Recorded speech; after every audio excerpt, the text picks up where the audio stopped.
This is a presentation about economies of scale.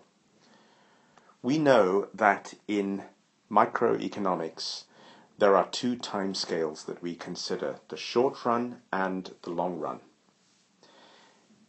We also know that in the long run all the factors of production can change.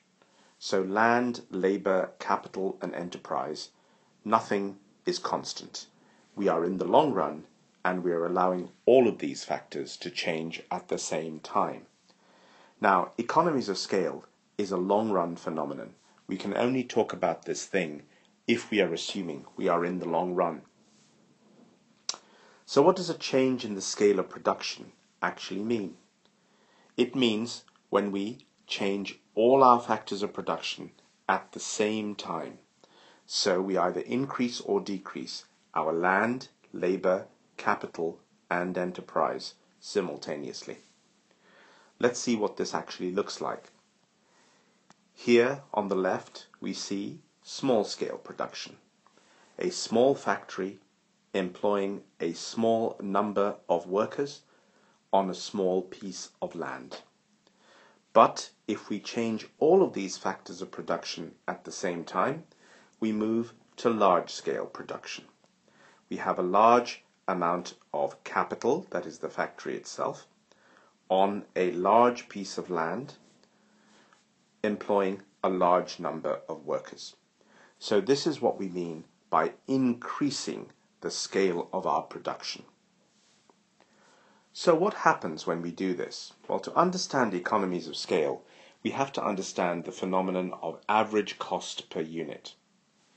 The average cost of production is the total cost divided by the number of units.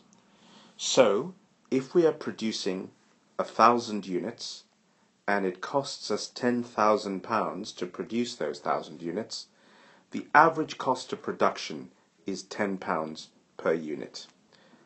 Now, when we increase the scale of our production, we find that the average cost per unit falls. So on the x-axis here, we have quantity in the long run. So this means that to increase quantity, we are moving from a small-scale production to a large-scale production. And what we find happens is that the average cost of producing each unit drops as we increase our scale of production. And this is what we mean by economies of scale. The fall in the average cost per unit as the output increases in the long run. Why does this happen? Well, there are three major reasons that we have to learn. First of all, when we increase the scale of our production, we receive bulk buying discounts from our suppliers. They know that we are going to be buying more raw materials from them, and they give us those raw materials at a cheaper price, which reduces the average cost of production per unit. A second factor that comes into play is that when we increase the scale of our production, we switch to capital-intensive production. In other words, larger factories employing more workers also use more machines than workers. So the mix between labor and capital moves towards capital as we increase the scale of our production. This is called capital-intensive production, and it leads to a lower average cost per unit. And lastly, there are so-called geometric effects.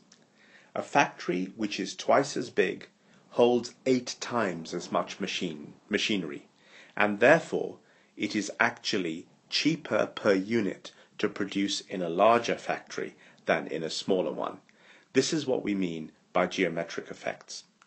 So, these three elements, bulk buying discounts, changes to capital-intensive production, and geometric effects, account for economies of scale, which is the falling average cost per unit as we increase our output in the long run.